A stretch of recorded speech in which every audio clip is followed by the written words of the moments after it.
हमने डोमिशियन के समय में जो सतावट हुआ उसके बारे तक पढ़ा है, और आगे दूसरा सदी में जो ट्राजन सम्राट था तब पहला उस वक़्त पहला शहीद हुआ है बिशप ऑफ अंतियोक इग्नातियोस लिख सकता है। इग्नातियोस को एडी 107 में सिंह के सामने उनको डाल दिया गया। प्रभु का दास इग्नातियोस को एडी 107 में। और दूसरा है पॉलीकार्प आपने सुना होगा। वो बिशप स्मिर्ना का बिशप या स्मिर्ना का कलीसिया चलाने वाला था।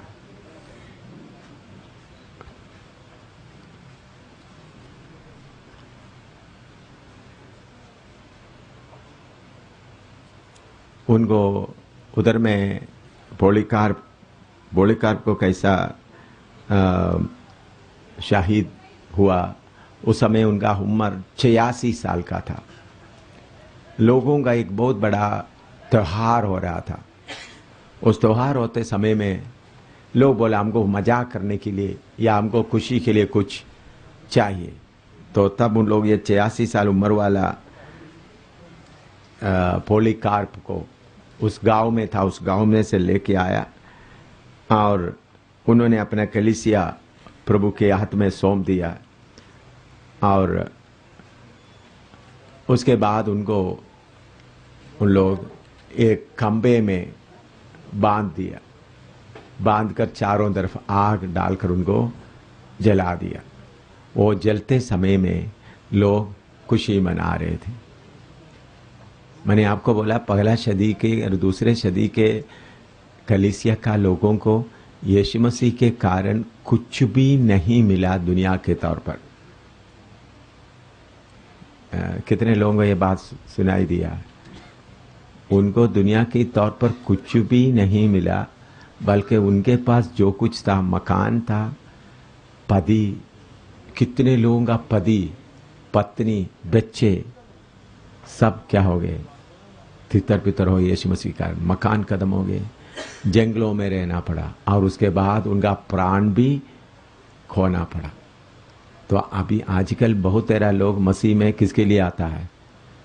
ताकि उनका दुख मुसीबत दूर हो जाए। पास्टर लोग भी सेवा करते समय में ज़्यादा इसके ऊपर ध्यान देता है। तो यीशु मसीह का उपदेश दो नहीं है।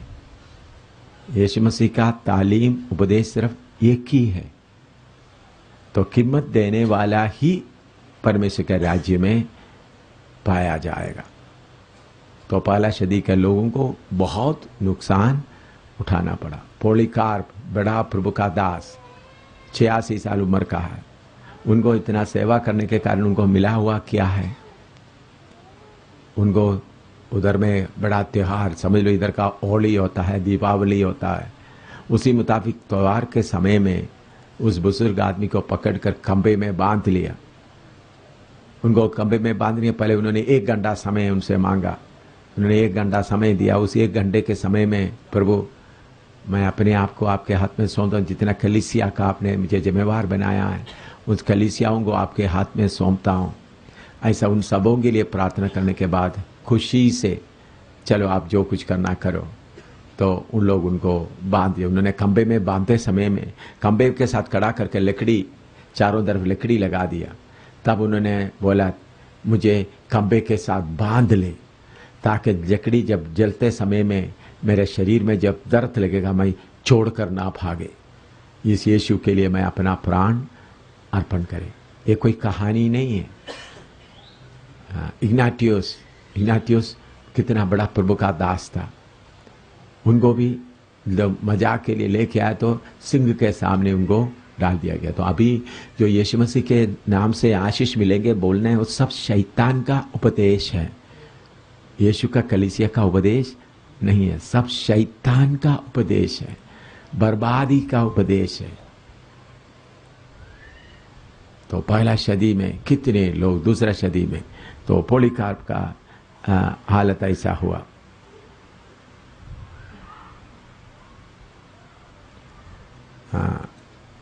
और उसके बाद एम्बरर या शहनशाह या सम्राट मरकस कोरिलियस के समय में एडी 161 से लेकर 180 में अफ्रीका में और अफ्रीका के चारों तरफ कितने लोगों को बेरहमी से यीशु मसीह के कारण मार दिया गया, जानवरों के सामने डाल दिया। मजाक के समय में कितने लोग, अगर कोई मसीह यीशु मसीह के नाम से कोई भी मिले उनको पकड़ा जाता था। आपको मालूम है प्रकाश प्रेरितों के काम में लिखा है पौलुस भी क्या करता था, शाऊल भी घर घर में जाकर क्या करते थे, जो विश्वासी मिलते उनको पकड़कर ले जाते थे। फिर भी लोग विश्वास में। आजकल आप लोग प्रभु इनका सिर दर्द दूर करें, प्रभु इनका कैंसर को ठीक करें ताकि विश्वासी बन जाए। आप लोग भी प्रार्थना में लग जाता है। आप लोग भी किसके लिए लग जाता है? प्रभु इनका सिर दर्द दूर कर दे, इनका परेशानी दूर करें ताकि वो विश्वास में आ जाए। ऐसा गलत काम नहीं करना। कितना सेवक सुन रहा है ये बात? यीशु के पास आना सिर दर्द दूर करने के लिए नहीं, बीमारी दूर करने के लिए नहीं।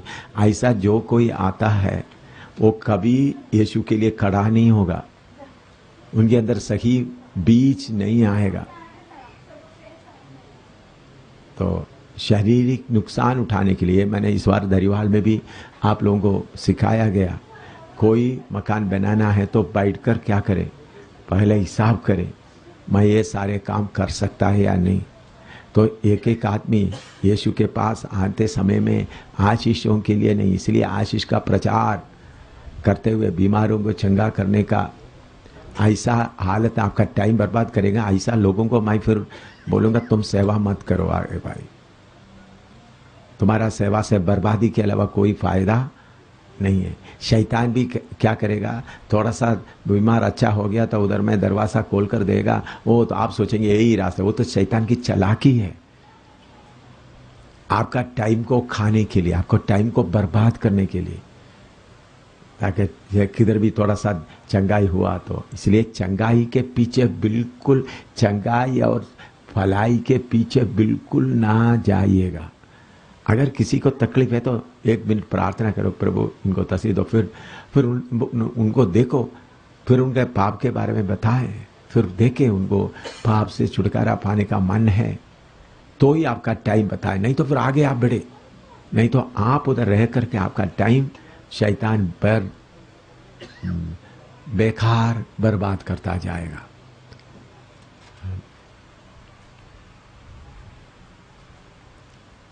और ये जो अफ्रीका में ऐसा हालत हुआ था, मसीह लोग कोई चीज़ खरीद नहीं सकते। बाजार में जाएगा तो बाजार में देखा तो उनको क्या करेंगे, पकड़ेंगे। उनको कोई चीज़ खरीदने के लिए नहीं। और दूसरा उनका हक भी पूरा खत्म किया था बाकी लोगों के सामने। तो उन्होंने उनको ही हक देता था जो सम्राट का पूजा करता है। उन्हीं दिनों में जगह जगह में सम्राट का रूप रखा हुआ होता था। जो सम्राट का रूप के सामने झुकेंगे उनको ही कुछ खरीदने के लिए, बेचने के लिए भी मौका मिलता था। तो विश्वासी लोग ज्यादातर जंगलों में रहते थे। सुन रहा है आप? करीबन 230 साल तक विश्वासी लोग जो विश्वास में आ जाते हैं किधर जाकर रहते थे, जंगल में। जंगल के पत्ते, जंगल के जो जड़ी बूटी जो मिलता है वही खाते थे। फिर भी जंगल में ढूंढ कर उनको पकड़ने के कारण उन लोग काटाकोम्स मतलब जमीन के नीचे बनाया हुआ जगहों में आराधना करते थे। और जमीन के नीचे बनाए हुआ जगहों में उन लोग आराधना करने के लिए जमीन के नीचे बनाया हुआ, इधर में अभी फैन वगैरह लगा हुआ है। तो मैं जब नेपाल में जब थे तो मुझे अनुभव है, नेपाल में नहीं चाइना में, कि कितना मुसीबत के बीच में लोग रहते थे, आराधना करते हैं कितने दूर। एक बार मैं एक ग्रुप को लेकर 27 किलोमीटर पैदल चला जंगल के बीच में जाने के लिए। 27 किलोमीटर पैदल चला, उधर जाकर उधर बैठ करके पवित्र आत्मा के लिए प्रार्थना किया। उन लोग सब पवित्र आत्मा से भरपूर हो गए। एक बार रात को 1.5 घंटा समुद्र के अंदर सफर करते एक छोटा टापू में पहुंच गए। उधर भी पहुंचने के बाद जितने लोग, उस वक्त दिल्ली का पास चंद्रपाल भी मेरे साथ था, उन लोग उस चट्टान पर रेत में बैठकर पवित्र आत्मा पाने के लिए कुर्बा दिया। तो पुराने जमाने में कैटाकॉम्स अभी भी बहुत दिखा देते, पृथ्वी के नीचे खोद कर बनाते थे। सीमेंट वगैरह का नहीं है, उस वक्त सीमेंट वगैरह नहीं होता, कोई चट्टान वगैरह पृथ्वी के नीचे गुफा तक बनाते थे। उधर में ऐसा होता था, समझ लो, इधर में कैटाकॉम्स ऐसा अलग अलग रूप में बनाए थे राउंड में। तो मछली का रूप बनाते थे, मछली का रूप ऐसा बनाकर उनका पूंछ ऐसा, तो उनको मछली का वो जमीन में सीमेंट से नहीं, जमीन में मिट्टी में ऐसा अंगुली से क्या करता था, मछली का रूप लगाते थे। इधर में एक मछली का रूप लग गया, फिर इधर में आकर एक मछली का रूप लग गया। ऐसा मछली का रूप देकर के उसका दरवाजे पर पहुंचते थे। दरवाजा भी मैंने क्या है, पत्थर से बना हुआ, उसके अंदर बैठ करके अंदर घुसना है। ऐसा जगह में लोग क्या करते थे, आराधना करते थे यीशु मसीह के लिए। अभी आपको आराम से चलकर आराधना करना तो आपको मुश्किल हो जाता है, कर्फ्यू में भी आने के लिए। लेकिन मैं देखता हूँ मेरे साथ जो लोग थे उनको आने के लिए इतना मुश्किल नहीं दिया, लोग सब जितना बहुत तकलीफ वाला था वो भी आए थे। तो इतना तकलीफ देकर के कैटाकॉम्स के अंदर, ऐसा एक जगह में नहीं, बहुत कैटाकॉम्स, उनको बोलते थे कैटाकॉम्स।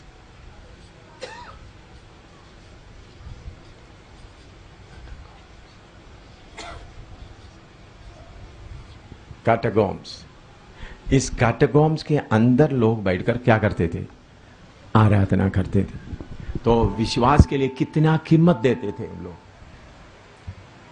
तो जो परमेश्वर के साथ का, जो स्वर्ग का वास के लिए यीशु मसीह के साथ में रहकर जो वास करना चाहता है, वो कीमत देने के बिना नहीं जा सकता। आजकल आज शैतान ने क्या कर दिया, बाकी धर्म के देवताओं के पास जाकर पूजा करते वक्त में नौकरी मिल जाता है, बीमारी दूर हो जाते हैं, शादी हो जाता है। इसी मुताबिक मसीह का जीवन भी ऐसा बना दिया। चलो यीशु के नाम में प्रार्थना करें। तो उन लोग क्या सिर्फ देवता बदल दिया, अंदर का स्वभाव को क्या नहीं किया, बदला नहीं। क्या बदल दिया, बहुत लोग कृष्ण को छोड़कर किसको ले लिया, यीशु को ले लिया, या राम को ले लिया, मोहम्मद को छोड़कर यीशु को लिया। ऐसा यीशु को लेने से स्वर्ग में नहीं जाएगा, आपका जीवन पूरा तब्दील होना है। देवता बदलने से स्वर्ग में नहीं जाएगा। आप नरक में जाते वक्त देखेंगे बहुत पादरी लोग नरक में आपको मिलेगा, बहुत अन्य भाषा बोलने वाला नरक में मिलेगा, बहुत प्रचार करने वाले को भी आपको नरक में मिलेगा। आप समझना, जिस यीशु आप थोड़ा सा कष्ट आते वक्त रोता है, वो यीशु किनका कष्ट भी देता है, जिन्होंने यीशु के कारण जिनका घर क्या हो गया, पूरा तबाह हो गया। बच्चा कहाँ गया मालूम नहीं, पति कहाँ गया मालूम नहीं, पत्नी कहाँ गया मालूम नहीं, जिंदगी में जीवन में दो और एक बार फिर उनको मिलने का मौका नहीं मिलता। जंगल में फिर रहा है, किसके लिए, आनंद जीवन के लिए। आप उसके समान आप बनना है। आप उसके समान नहीं बना तो यीशु के दुल्हन में आप शामिल नहीं होगा। यह अच्छी तरह समझना। ये नहीं चलो अभी बहुत भीड़, अभी तो अमरनाथ में कितना भीड़ जाता है, इसी मतलब यीशु के कलीसिया में भी लोग बहुत भीड़ आता है। ये सब स्वर्ग में जाने वाला नहीं है। पर पादरियों के लिए अच्छा है, थोड़ा पैसा मिल जाएगा पेट पर, पर पादरी भी खाएंगे, वो पादरी भी किधर जाएंगे, वो सेवक भी किधर जाएंगे। आंख के विश्वासियों को पैसा खा खा के अपने आप को पेट भरा, वो सेवक भी किधर मिलेंगे, नरक की आग में। आपका अन्य भाषा बोलने का आदत से नहीं, यीशु के समान बनना है, यीशु के समान बनना है। उसके बिना सिद्ध होने के बिना किधर नहीं जाएंगे। तो इसलिए मैं आपको बताता हूं, ये आजकल जो देख रहा है उस बात को ना देखे, वचन को देखे, वचन को समझे, वचन के अनुसार अपने आप को बनने दे। और आपको मालूम है कितने बहनों को क्या कर दिया, कोई नौजवान बहनों को मिलता है विश्वास में, उनको पूरा नंगा कर देता, नंगा कर दे के उनको सड़क में चलने देता, और बाद में उनको बोलता ऐसा करो। उनका नंगापन को देखकर कितने लोग मजा उठाते थे, नौजवान लड़कियों को। फिर भी ऐसा हालत आने पर भी यीशु को छोड़ने के लिए उन लोग तैयार नहीं होते। कितने नौजवान लड़कियों को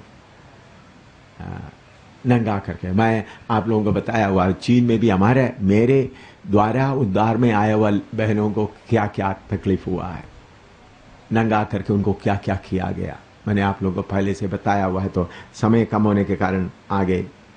और कितने लोगों को नंगा करके जंजीरों में बांध के रखा था, पागल की तरह, पागल कुत्ते की तरह पेड़ों में बांध के रखता था, और आकर थूकते थे, लोग मारते थे, लोग आकर उनके ऊपर पेशाब कर देते थे। ये सब किस कारण? यीशु। ये सब कोई कहानी नहीं है, असली में हुआ घटना है। लो देखो यीशु, आपको थोड़ा सा परेशानी, थोड़ा सा निंदा आ गया तो फिर आपका गुस्सा इतना है, तो आप स्वर्ग में नहीं जाएगा। बाइबल उठाकर घूम रहा है, लेकिन बाइबल में लिखा हुआ मसीह का रूप आपके अंदर आना, नहीं तो आप प्रभु के पास में नहीं जाएगा। और आपको मालूम है कभी उनको ऐसा करते थे, लोहा आग में अच्छी तरह डालकर लोहे को लाल बनाते, आप देखा होगा, जो लोहार के पास में ऐसा लोहा बना करके उनको बोलेगा, उसके ऊपर उनको बिठा देते थे, नंगा करके बिठा देते वक्त आप क्या होगा, पूरा जलता है, लोहा पूरा गरम करके लाल कर उसके ऊपर बिठाते थे। ऐसा होते वर भी यीशु को नहीं छोड़ते थे। प्रभु ये बातें क्यों होने दिया? ताकि उनका विश्वास को क्या किया जाए, परखा जाए। यह वचन के अनुसार है। पहले पहला पत्रस 1:7 पढ़िएगा, पहला पत्रस 1:7।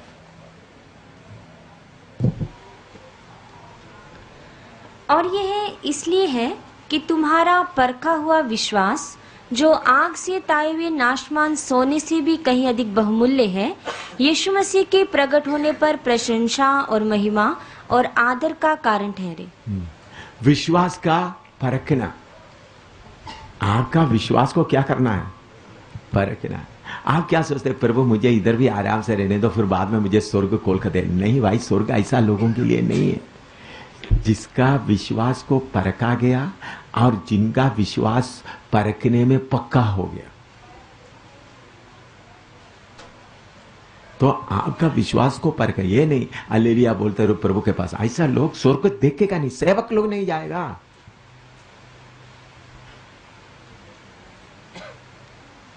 यीशु का सेवा बोल के चलते थे, तो वो सेवक को क्या मिलता है? इधर में आदर मिलता है, अपना खाना पुना मिल जाता है।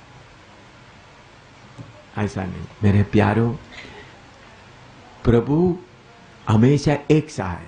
पहला सदी का विश्वासियों को देखा है, अभी का विश्वासियों को प्रभु देख रहा है। तो सबका लेवल कैसा होना है? एक ही लेवल होना है। अभी सतावट बहुत आने वाला है, तो इसलिए मैं आपको प्रभु ने ये बहुत बताया सेवकों को, बाकी उनका सारे प्रोग्राम को कैंसिल करके वचन सीखें ताकि लोग तैयार हो जाएं उस बड़ी सतावट को सामना करने के लिए। तो अभी जो कुछ हमारे सामने जो सतावट हो रहा है कुछ भी नहीं है, जो आने वाला सतावट के सामने ये कुछ भी नहीं है। तो ऐसा बीच में सतावट के बीच में जाकर सिद्ध होना बहुत जरूरी है। वैलेंटीना एक बहन थी, वैलेंटीना, उसका नाम है वैलेंटीना।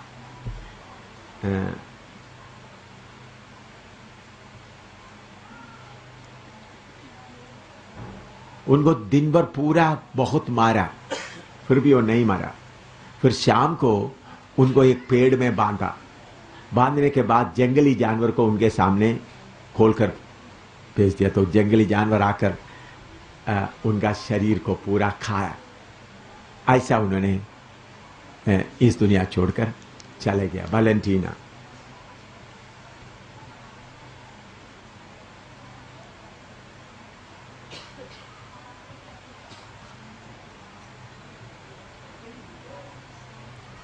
और आप सबको शायद जो किताब पढ़ने वालों को मालूम है, मार्टिन जस्टिन मार्टियर, जस्टिन वो एक बहुत बड़ा इतिहास लिखने वाला था।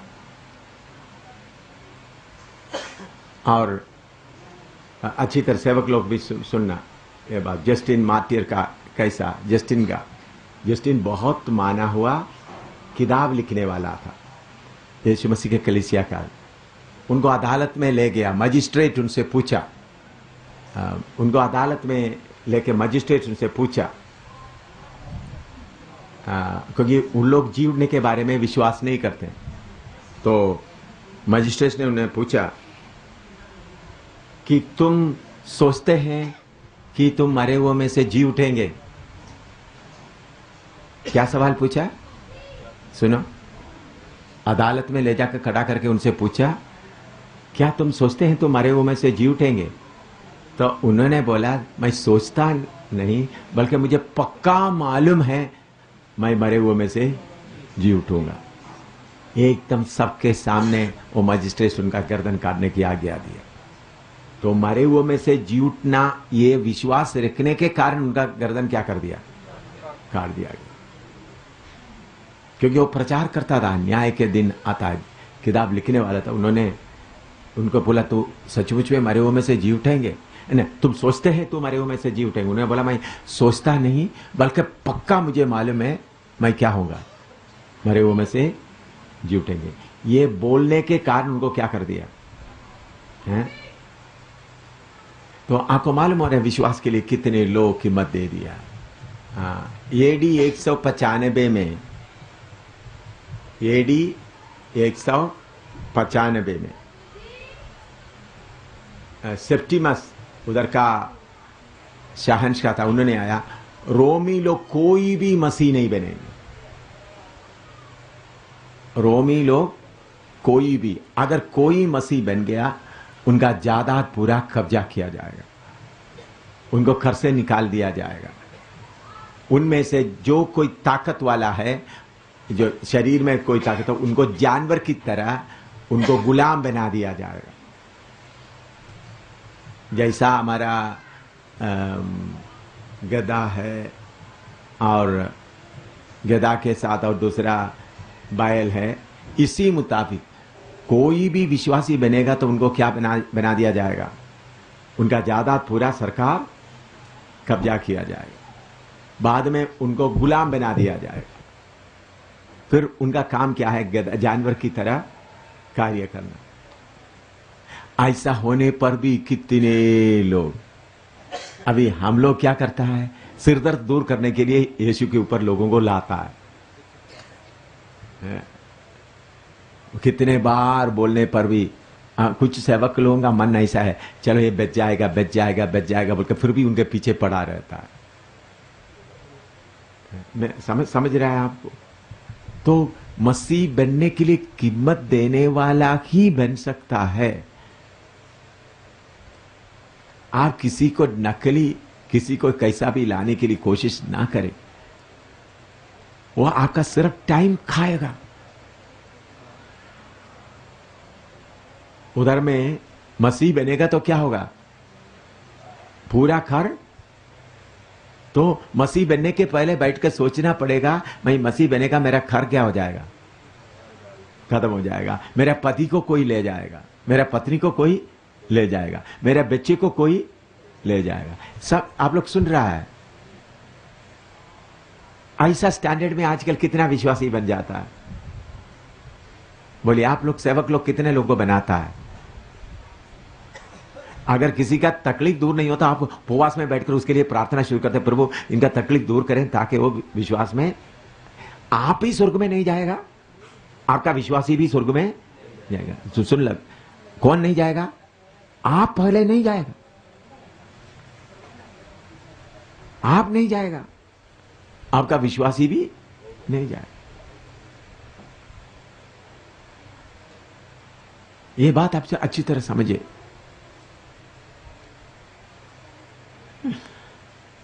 कितने लोग होश में ये बातें सुन रहा है? बार बार आपको ये बातें सुनाने के लिए मौका नहीं मिलेगा। मैं आप लोगों का सेवा के द्वारा ये मैं देखना चाहता हूं, सच्चा सेवक कितना है।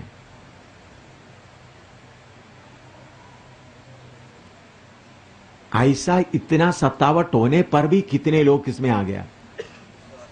विश्वास में आ गए। तो पहले सदी के लोग, दूसरे सदी के लोग विश्वासी बनते वक्त उन्होंने किस बात के लिए तैयार रहना था? मैं विश्वासी बन जाएगा तो मेरा घर चले जाएगा, मेरा पति को कोई ले जाएगा, मेरा पत्नी को कोई ले जाएगा, मेरा बच्चे को क्या बनाया जाएगा? गुलाम बनाया, दोबारा कभी नहीं देख सकेगा, दोबारा कभी नहीं देख सके। इस हालत में होने पर भी कितने लोग विश्वास में आए? क्योंकि स्वर्ग का स्टैंडर्ड दो नहीं है। पहले सदी के लोगों का दर्जे पर जब तक आप नहीं आएगा, आप स्वर्ग में नहीं जाएगा। ये स्वर्ग में ऐसा नहीं, पहले सदी के लोगों के लिए एक अलग दर्जा है, अभी के लोगों के लिए अलग, ऐसा नहीं। पहले सदी के लोगों के दर्जे पर जब तक आप नहीं आएगा, आप क्या नहीं होंगे? स्वर्ग में नहीं जाए। तो इतना सतावट होने के कारण पहले सदी का लोग गौ परखा गया। अभी प्रभु सतावट अभी शुरू करने जा रहा है, इधर उधर सिर्फ निशानी मिल गया। क्यों? इस कलीसिया में से असली लोगों को क्या करना है? देखना है असली लोग कौन कौन है, असली लोगों को कौन है असली में प्रभु के पीछे चलने के लिए जो तैयार है। मैं कोई कहानी नहीं बता रहा हूं, असली हुआ घटना आपके सामने बता रहा हूं। कितने विश्वासी लोगों को लटाते थे, नंगा करके लटाते थे, फिर लोहा, अच्छी तरह लोहा आग में उसको पूरा क्या करता है, गर्म करने के बाद लटाकर उनका पेट में ऐसा लगाते थे नीचे तक। कितने विश्वासी पेट में, छाती में।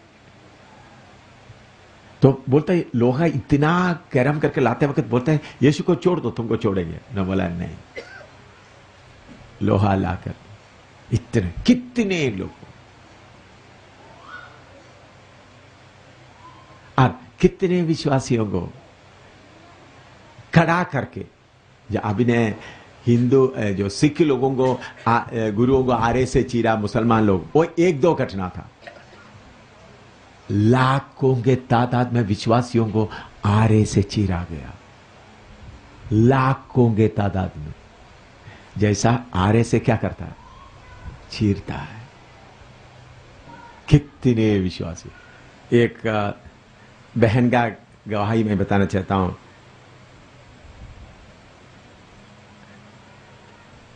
उसका नाम भी आता है लियोनीडिस, और उनको जेल में डाल दिया। उनका पत्नी और उनका 7 बच्चे हैं। पत्नी एक स्लिप एक कागज में लिखकर भेज दिया, मुझे सोचकर और हमारे 7 बच्चों को सोचकर आप विश्वास को ना छोड़े। क्या लिखा?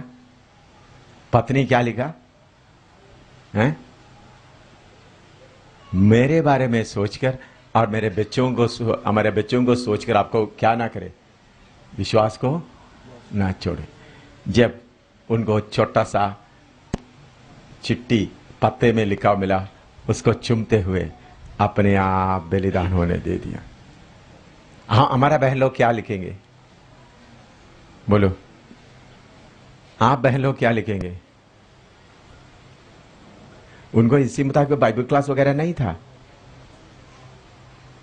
वो बहन लिखा मेरे बारे में और 7 बच्चों को सोचकर आप विश्वास को ना छोड़े। आप लोग क्या लिखेंगे? आप लोग बोलेंगे कैसा भी आप निकल आ जाओ, है? मेरा प्रेम को थोड़ा याद करो, हम इकट्ठा मरेंगे।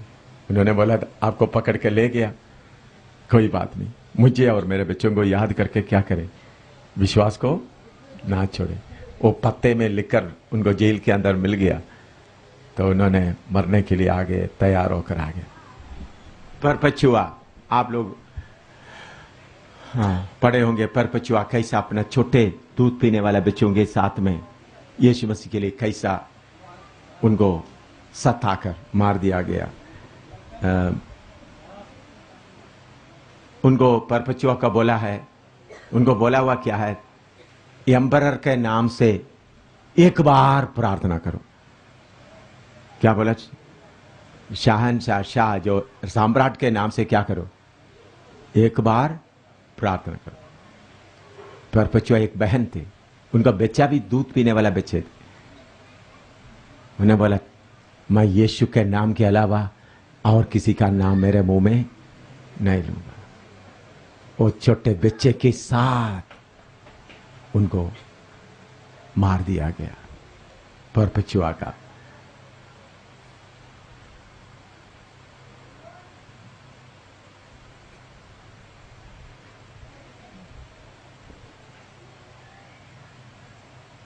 और कितने लोग बपतिस्मा लेकर आते ही कहीं बपतिस्मा करके किसी को मालूम हो जाते तो लोग जाकर चुप के रहते थे, कहां बपतिस्मा होता। बपतिस्मा लेकर बाहर आते ही उनको गुलाम बनाकर ले जाएगा या उनका गर्दन काट देगा। तो लोगों को बपतिस्मा लेना है तो किसके लिए तैयार होकर बपतिस्मा लेते थे? बोलो, गर्दन कटवाने के लिए तैयार होते थे, अच्छा होने के लिए। फिर भी कितने लोग बपतिस्मा लेते थे।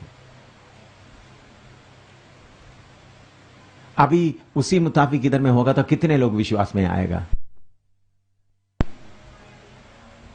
कितने लोग विश्वास में आएगा?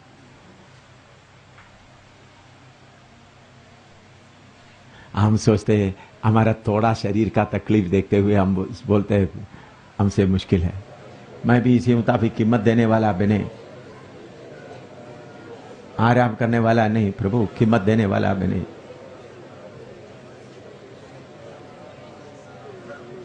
हालेलुया।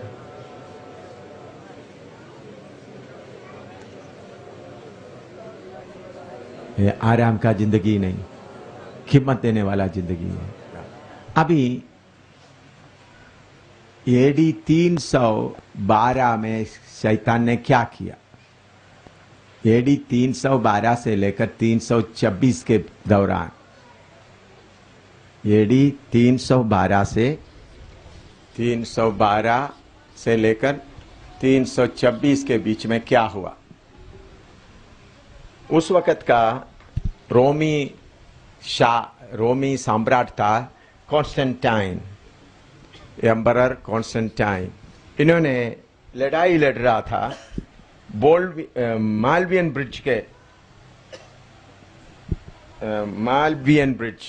ये मालवियन ब्रिज एक पुल नहीं है, एक जगह का नाम है।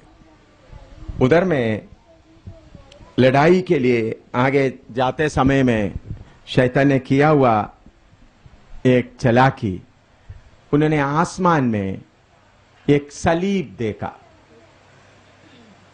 और सलीब देखने के बाद उनको किसी ने बोल रहा है, ये सलीब लेकर तुम लड़ाई के लिए जाओ, तुम जीतोगे। तो उन्होंने एकदम क्या किया, उनके फौज के जो कपड़े में और उनका सामान जो ले जाता है उसमें और उनका हथियारों पर सलीब का निशान लगाया और सलीब का निशान लेकर जाकर लड़ाई लड़ा। वो दुश्मन पूरा हार गया, वो जीत गया। उसके बाद ये सलीब का निशान, सलीब को कौन, सलीब के बारे में कौन सोचते हैं तक, तो मसीह लोगों के बारे में मुझे उनको मालूम हो गया। तब उन्होंने क्या किया, उस वक्त तक मसीह लोगों को सताते थे, उन्होंने एक नया ऑर्डर निकाला, विश्वासियों को किसी को भी सताना नहीं। और उन लोग उस समय में बहुत बड़ा मंदिर, जो सूरज को पूजा करने वाला मंदिर होते थे, उस वक्त उन लोग सूरज का पूजा करते थे, उस मंदिरों को मसीह लोगों के आराधना का जगह बना दिया। तो मसीह लोग उस वक्त का जो लालच वाला मसीह लोग सब उसको स्वीकार किया।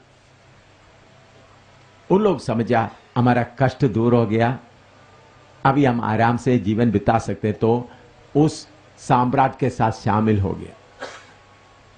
उस समय से कलीसिया का अंधेरा का दिन आरंभ हो गया। उस समय तक सब सतावट सहने वाले थे, लेकिन आस्ता आस्ता कलीसिया में शरीर का सुख शैतान लेके आए। क्या लेके आए? शरीर का सुख और आराम का जीवन लेके आए। तो असली विश्वासियों में से ज्यादातर लोग साम्राट के ग्रुप में फंस गया। पहले वो लोग किधर आराधना करते थे? काटकोम में, ज्यादातर जमीन के नीचे का जगह में। अभी साम्राट ये निशान ले लिया तो अभी आराधना किधर हो रहा है? उनका सूरज का मंदिर, सूरज का मंदिर में आराधना शुरू। उन लोग बोला देखो परमेश्वर हमारा प्रार्थना सुन लिया। तो कष्ट को सहने चाहने वाला अलग हो गया, सुख को चाहने वाला अलग हो गया।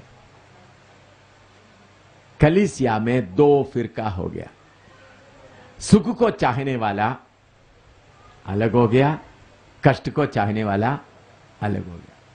फिर क्या हुआ? कॉन्स्टेंटाइन,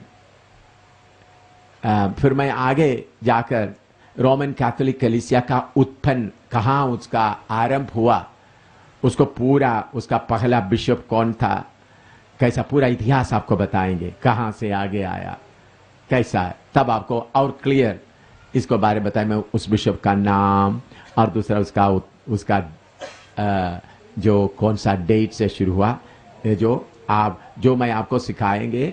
आप जाकर रोमन कैथोलिक का बड़े बड़े मामूली पादरियों की बात मालूम नहीं, बड़े बड़े लोगों को पूछ सकता है कैसा ये हुआ।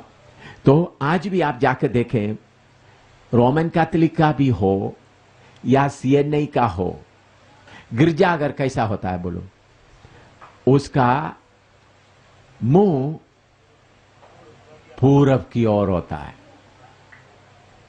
हर जगह में आप देखें, गिरजाघर बनाएगा तो किधर में होता है, उसका मुंह किधर के होता है? पूर्व और पश्चिम होता है। आप लोग देखे होंगे, पादरी लोग खड़ा होकर लोगों को आराधना करने के बाद क्या होता है, जो बड़ा आराधना आता है वक्त सीधा क्या करता है? पूर्व की ओर। अब तो विश्वासी लोग उनको क्या देखता है? उनका पीठ देखता है। ऐसा देखा नहीं देखा आप लोग? तो ये पूर्व की ओर देखकर आराधना कहां से हो गया? जब कॉन्स्टेंटाइन जो सूरज को पूजा करने वाला आया, तब से आया है पूर्व का। आप कहीं भी जाकर देखो, रोमन कैथोलिक का भी हो, जो सीएनआई का हो, सब कलीसिया किधर को बनाया हुआ है? पूर्व और पश्चिम। उनका पादरी कड़ा होने का जगह, जो देकर प्रार्थना करने का जगह किधर का, ताकि सारे विश्वासी किधर की ओर देकर आराधना करें। प्रभु यीशु मसीह कहा है 2 या 3 मेरे नाम से इकट्ठा होता है, मैं उनका पूर्व में आता हूं। हैं? किधर आता है? मैं उनके बीच में आता हूं।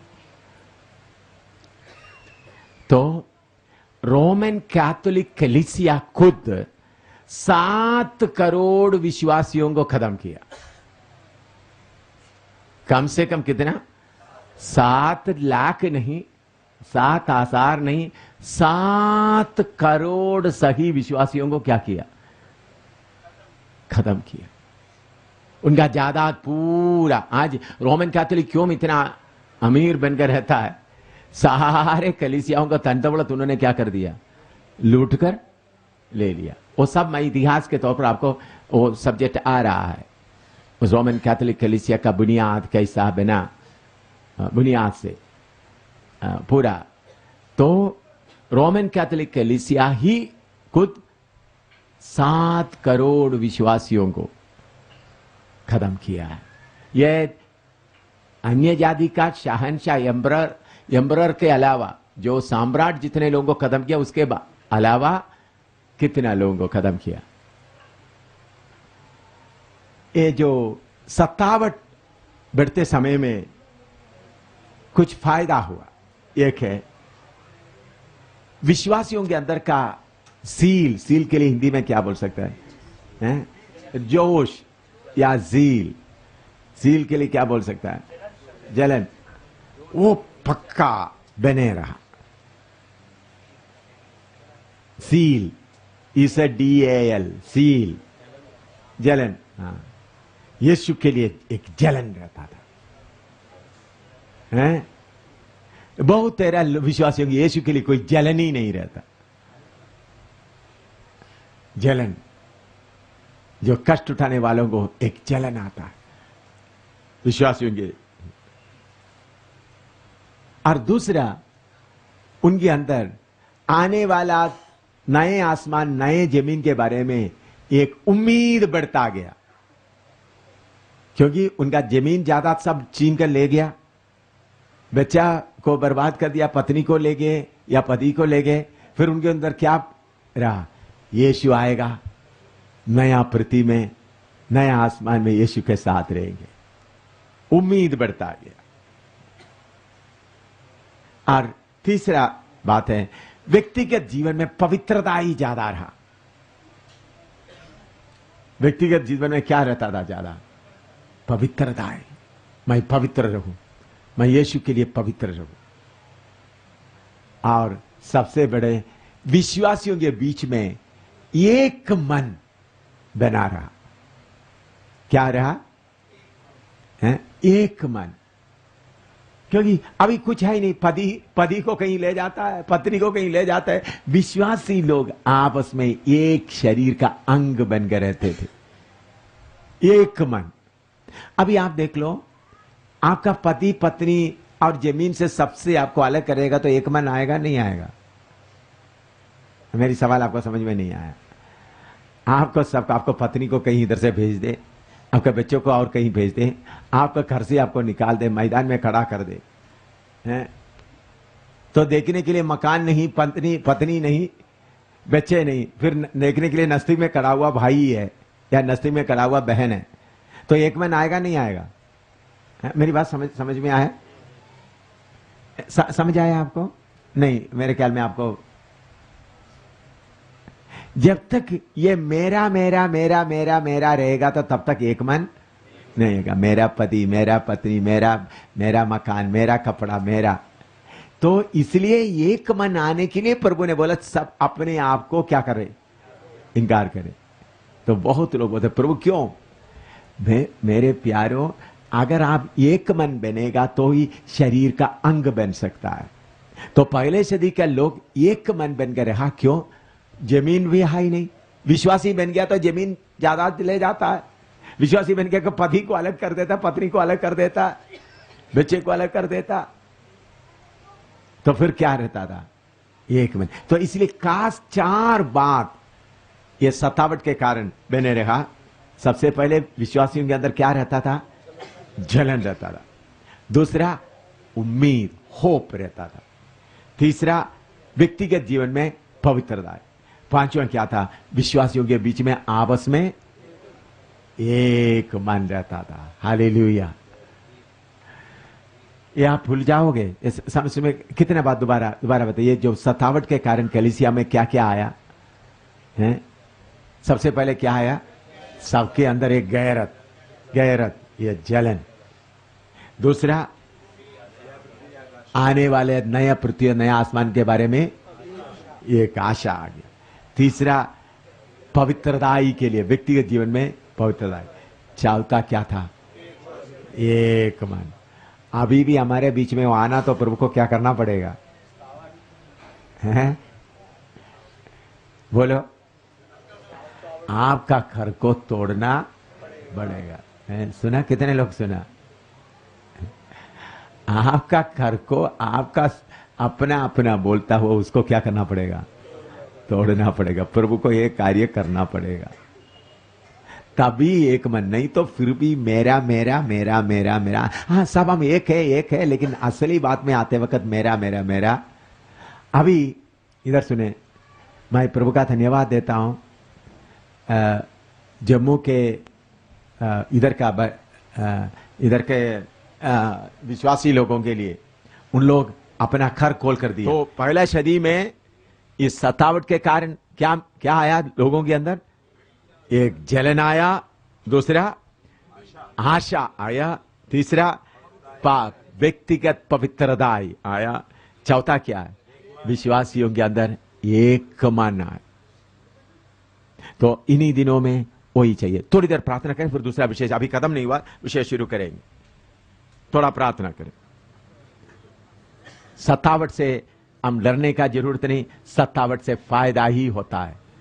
शैतान को हम बोलें, शैतान तुम्हारा इन बातों से हमको फायदा ही होता है, फायदा ही होता है, रुकावट नहीं होता, फायदा ही होता है। मकान छीन लिया जाए, जमीन छीन लिया जाए, पत्नी को ले जाया जाए, पति को ले जाया जाए, बच्चों को ले जाया जाए,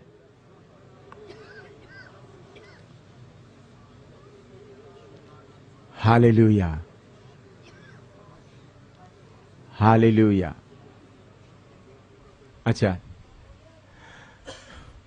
अभी ये लिखने वाला यूहन्ना, ये यूहन्ना यीशु मसीह का चेला था और याकूब का भाई था। ये यूहन्ना कौन थे? यीशु मसीह के चेले थे और याकूब का भाई। और उन्होंने साबित किया हुआ कलीसिया, ये क्या? स्मिर्ना। अंग्रेज हिंदी में क्या है? स्मिर्ना ही है। स्मिर्ना, परगमस। पढ़िएगा वो कलीसियाओं का नाम। आप हिंदी में आपको मालूम होता, प्रकाशित वाक्य में आइएगा।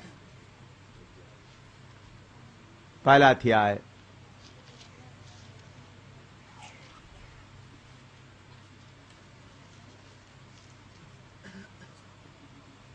उसका 11वां पद पढ़िएगा। उधर में कलीसिया का नाम लिखा हुआ है। प्रकाशित पहला अध्याय उसका 11। कि जो कुछ तू देखता है उसे पुस्तक में लिखकर सातों कलीसियाओं के पास भेज दे, अर्थात इफिसुस और स्मुर्ना, इफिसुस, स्मुर्ना और पिरगमुन और थुआतीरा और सरदीस और फिलदेल्फिया और लौदीकिया में। हाँ, लवोदिकिया। नोट करो, इन्होंने इतना कलीसिया इन्होंने क्या किया था? साबित किया था। जब इनको पकड़वाते समय में इफिसुस के कलीसिया में सेवा कर रहा था। इफिसुस के कलीसिया में सेवा करते समय में उनको पकड़वाया गया। कितना कलीसिया साबित किया था उन्होंने? 7 कलीसिया। उनको इफिसुस कलीसिया में उन्होंने सेवा करते समय उनको पकड़ के रोम में भेजा गया। रोम में मैंने पहले आपको बताया, उनको उबालता हुआ तेल में डाला गया और उस बड़ा तवा का, बड़ा बर्तन का ढक्कन भी बंद किया था। कुछ देर के बाद आकर देखा तो वो उसके अंदर मुस्कुरा रहा है। इसलिए उनको पद्मोस नाम टापू में भेजा गया।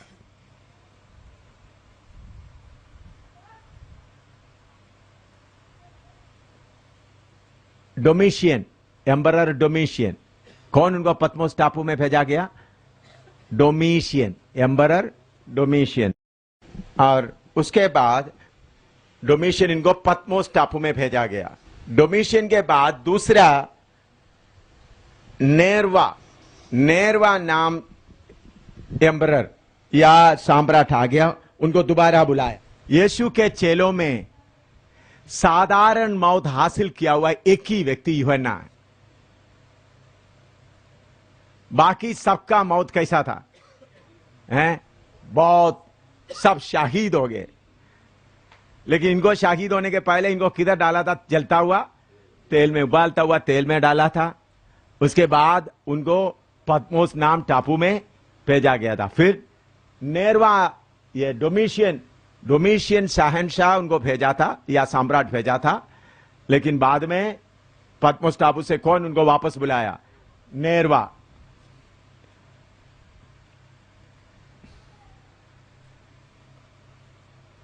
ये किताब एडी 96 में लिखा है करके आमतौर पर जो किताब बाइबल के बारे में जो पंडित लोग सोचकर बताते हैं, एडी 96, एडी 96, ये किताब एडी 96 में लिखा है।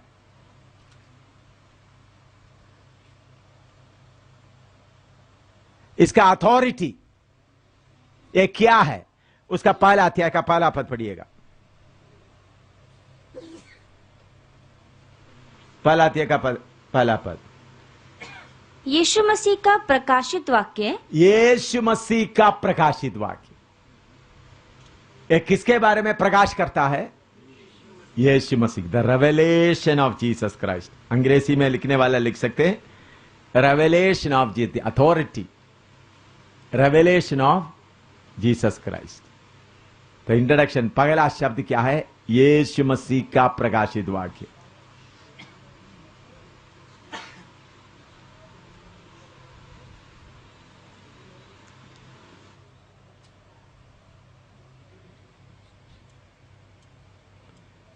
बाइबल में एक ही किताब है जिसमें पढ़ने वालों को आशीष दिया हुआ किताब।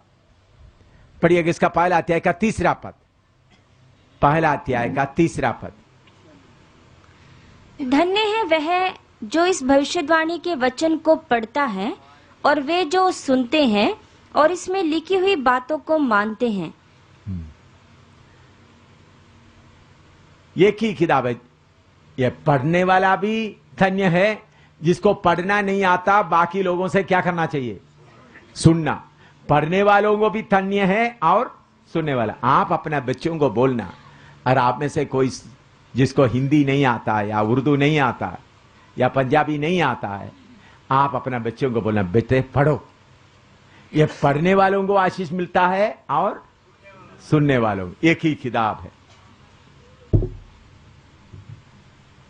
और जिन्होंने इसके वचन को नहीं मानता उनको श्राप बताया हुआ एक ही किताब है।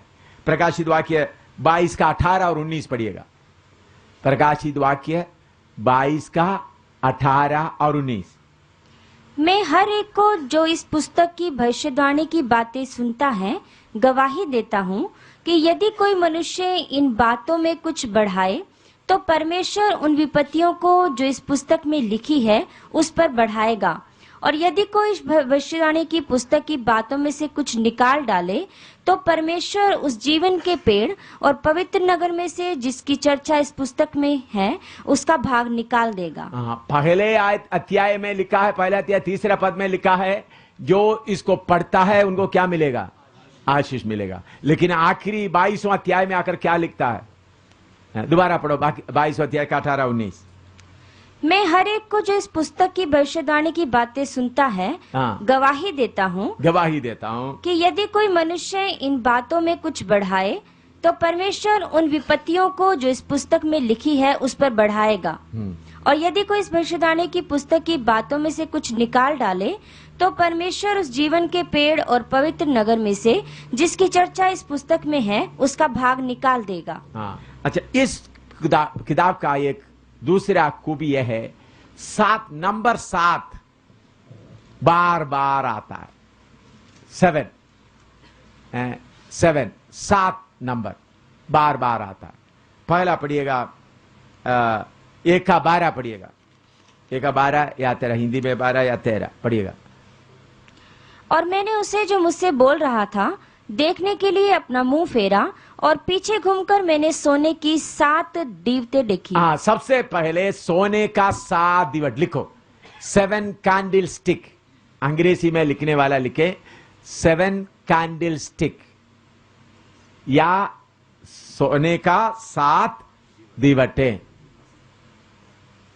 तो हेडिंग लिखने, इसमें नंबर क्या है, 7 का नंबर बहुत है, वो मैं आपको इकट्ठा निकाल के बताना चाहता हूं। पहले क्या है, 7 कैंडल स्टिक, 7 दीवटें या 7 कैंडल स्टिक। नंबर 2, 5 का, प्रकाशित 5 का 1 पढ़िएगा। प्रकाशित वाक्य 5 का 1।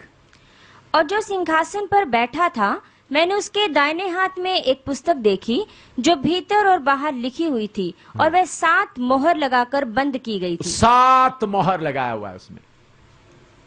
एक 7 दीवट देखा, उसके बाद क्या देख रहा है, 7 मोहर, 7 सील। 7 सील।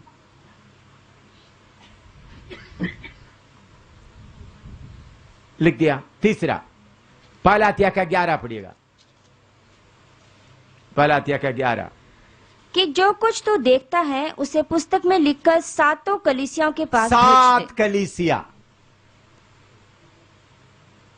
क्या है, 7 कलिसिया, 7 चर्चेस लिख दो। और 10 का 3 पढ़िएगा। प्रकाशित 10 का 3। 10 का 3। और ऐसे बड़े शब्द से चिल्लाया जैसा सिंह गरजता है। और जब वह चिल्लाया तो गर्जन के 7 शब्द सुनाई दिए। गर्जन के 7 शब्द, 7 ट्रम्पेट्स, 7 थंडर्स। ट्रम्पेट नहीं, 7 थंडर्स। 7 थंडर्स या 7 गर्जन। कितना गर्जन है, 7 गर्जन। 7 थंडर्स या 7 गर्जन। 15 का 1 पढ़िएगा।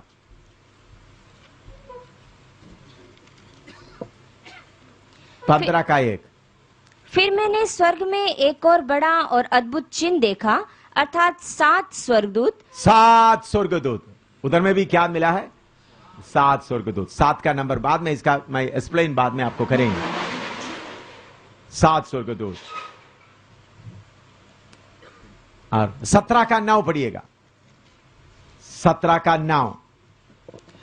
उस बुद्धि के लिए जिसमें ज्ञान है यही अवसर है, वे 7 सिर 7 पहाड़ है। 7 सिर 7 पहाड़। 2 बात उधर है, 7 सिर और 7 पहाड़। अभी प्रकाशित 8 का 2 पढ़िएगा। और मैंने उन 7 स्वर्गदूतों को जो परमेश्वर के सामने खड़े रहते हैं देखा और उन्हें 7 तुरियां दी गई। 7 तुरियां दिया गया, 7 ट्रम्पेट्स। 7 तुरियां।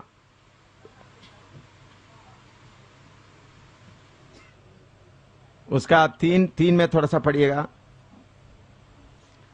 और एक और चिन्ह स्वर्ग पर दिखाई दिया, और देखो एक बड़ा लाल अजगर था जिसके 7 सिर और 10 सींग थे, और उसके सिरों पर 7 राजमुकुट थे। वो भी है उधर में, मैं वो पढ़ा नहीं था। इसमें है 7 राजमुकुट, 7 सिर है और 7 क्राउन्स। हाँ 12 का 3 में है। फिर 15 का 7 पढ़िएगा। और उन चारों प्राणियों में से एक ने उन 7 स्वर्गदूतों को परमेश्वर के जो युगानुयुग जीवता है प्रकोप से भरे हुए 7 सोने के कटोरे दिए। 7 वायल्स या 7 कटोरे, 7 कटोरे।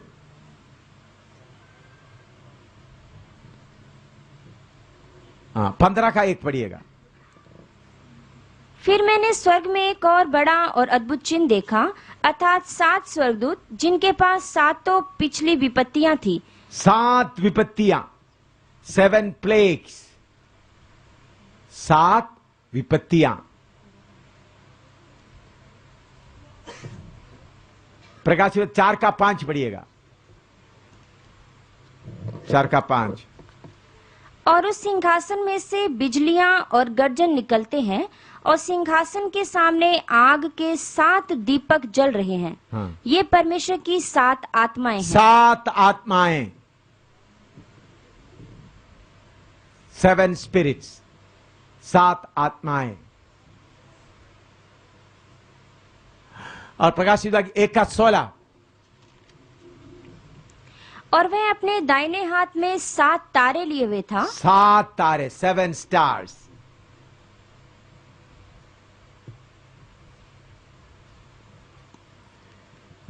ये पहला अध्याय, दूसरा अध्याय, तीसरा से लगातार नहीं लिखा मैंने, विषय के साथ इसको क्या किया है, अलग अलग किया। वो बाद में एक्सप्लेन करते हुए आपको मालूम होगा। नहीं तो पहला अध्याय में कितना 7 हो रहा है ऐसा बताना था, लेकिन मैंने इसको क्या किया है, विषय के पहला अध्याय में फिर 22वां समझ, बाद में आपको समझते समय में कैसा ये जुड़ता है करके मालूम होगा।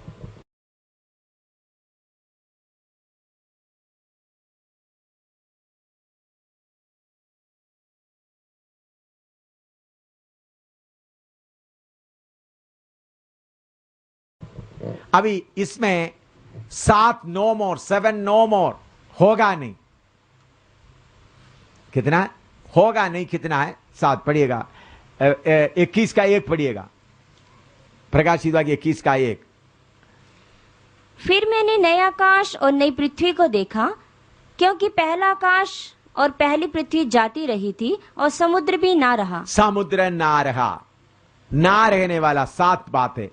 समुद्र ना रहा, नो मोर सी। 21 का 4 पढ़िएगा। और वह उनकी आंखों से सब आंसू पोंछ डालेगा और इसके बाद मृत्यु ना रहेगी, ना शोक, ना विलाप, ना पीड़ा रहेगी। विलाप ना रहेगा, नो मोर सोरो। क्या नहीं रहेगा?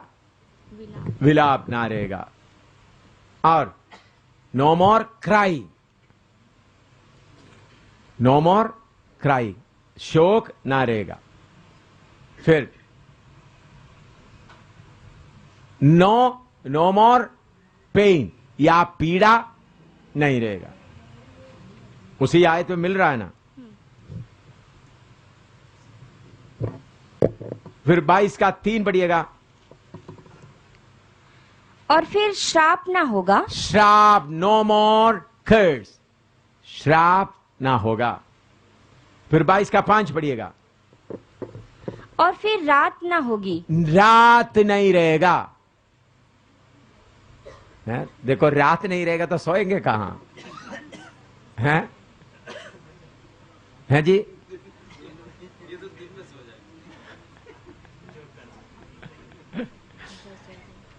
अच्छा, 21 का 4 पढ़िएगा दोबारा। और वह उनकी आंखों से सब आंसू पोंछ डालेगा और इसके बाद मृत्यु ना रहेगी, मौत ना रहेगा।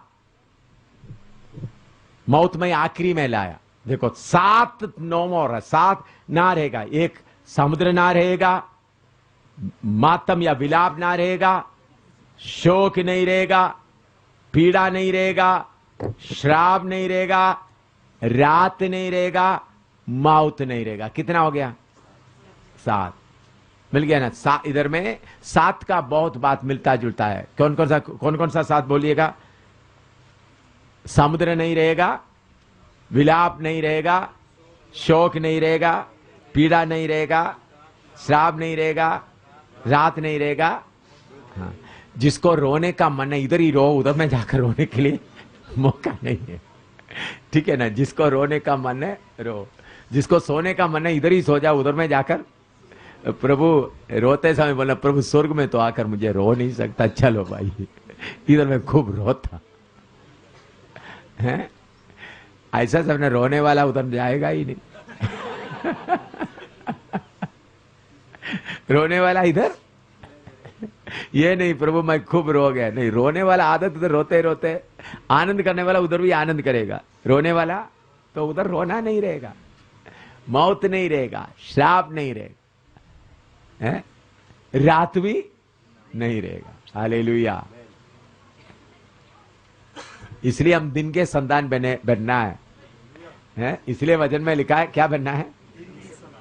दिन के संतान बने रहे, रात का संतान नहीं, दिन का संतान। उसका आत्मिक अर्थ बहुत है। उत्पत्ति में जो बात हम देखते हैं उसका एकदम उल्टा हमको प्रकाशित वाक्य मिलता है। अभी उत्पत्ति में परमेश्वर सूरज को बनाया, लेकिन 22 का 5 पढ़िएगा, प्रकाशित 22 का 5। और फिर रात ना होगी और उन्हें दीपक और सूर्य के उजियाले का प्रयोजन ना होगा। पहले पृथ्वी में क्या चाहिए था? सूरज। और नया पृथ्वी में सूरज का जरूरत है। उधर का रोशनी कौन है? सूरज कौन है? हम लोग। परमेश्वर सिर्फ नहीं, मैं और आप कौन है? सूरज की तरह उधर चमकेंगे। हम है उधर का सूरज। जो पहला पृथ्वी में सूरज का जरूरत था, अभी नया पृथ्वी में क्या नहीं चाहिए? सूरज का जरूरत नहीं। और दूसरा 22 का 3 पढ़िएगा, श्राप नहीं रहेगा। पहला पृथ्वी में क्या आ गया था? श्राप आ गया था। पहला उत्पत्ति में शैतान को देखता है, लेकिन प्रकाशित 20 का 10 पढ़िएगा।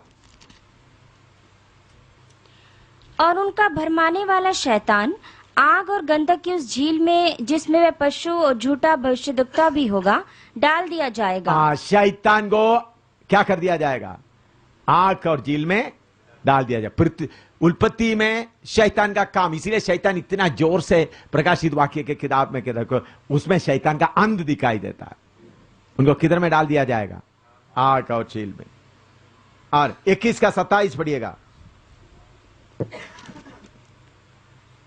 और उसमें कोई अपवित्र वस्तु या घृणित काम करने वाला या झूठ का गढ़ने वाला किसी रीति से प्रवेश ना करेगा। कोई पाप किधर नहीं रहेगा। नया उत्पत्ति में क्या आता है? पाप आता है। प्रकाशित वाक्य में पाप नहीं। नया पृथ्वी आते वक्त पाप नहीं रहता। अच्छा 22 का 2 पढ़िएगा। और नदी के इस पार और उस पार जीवन का पेड़ था। जीवन का पेड़। और आदम को एदन वाटिका से क्यों निकाला गया? जीवन का पेड़ का फल ना खाए। देखो, एदन वाटिका में जीवन का पेड़ बंद हो जाता है, प्रकाशित वाक्य में जीवन का पेड़ शुरू होता है। फर्क समझ में आया? एदन वाटिका में जीवन का पेड़ का बंद हो जाता है और प्रकाशित वाक्य में जीवन का पेड़ आरंभ हो जाता है। उत्पत्ति में परदीसा खो गया, लेकिन प्रकाशित वाक्य में पैराडाइज या परदीस फरदोस खो गया, लेकिन प्रकाशित वाक्य में फरदोस मिल गया। उत्पत्ति में शैतान का जय है। आदम को कैसा उन्होंने कब्जा किया। प्रकाशित वाक्य में शैतान का पूरा बर्बादी अंत है।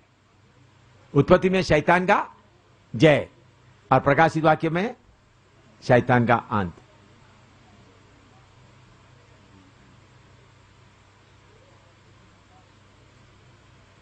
प्रकाशित 22 का 16। मुझे यीशु ने अपने स्वर्गदूत को इसलिए भेजा कि तुम्हारे आगे कलीसियाओं के विषय में इन बातों की गवाही दे। मैं दाऊद का मूल और वंश और भोर का चमकता हुआ तारा हूँ। और उसका 6 भी पढ़िएगा।